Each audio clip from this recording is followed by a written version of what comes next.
L'inflation flambe et les perspectives de croissance se dégradent.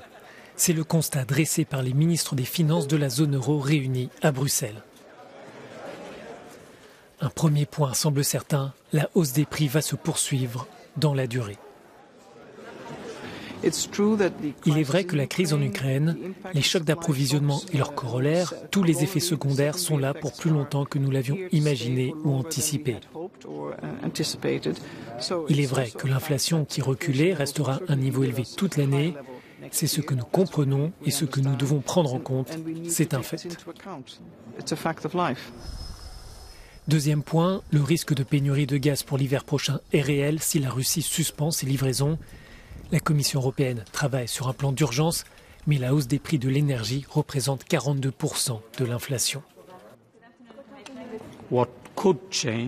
Ce qui pourrait changer la situation dans laquelle nous sommes et qui pourrait nous amener dans une situation économique plus difficile serait une rupture et une véritable pénurie d'approvisionnement. Cela pourrait changer la donne. La donne actuelle est celle d'une baisse très limitée et d'un ralentissement de la croissance. Troisième point, l'euro a perdu de sa valeur face au dollar et les deux monnaies sont presque à un niveau égal. La dernière fois que cette conjoncture s'est produite, c'était il y a 20 ans. Certains eurodéputés estiment que la Banque centrale européenne, la BCE, doit désormais agir. Nous voyons une BCE qui semble être entravée, qui a les mains liées.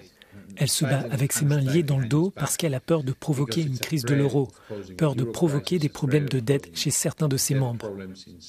Il y a de nombreux gouverneurs qui viennent de pays qui ont un déficit excessif, donc tout le monde pense que la BCE, l'élément clé pour la BCE, est de laisser aller et de ne pas vraiment prendre de mesures. Cela veut dire une inflation élevée en Europe et un euro plus faible et plus bas.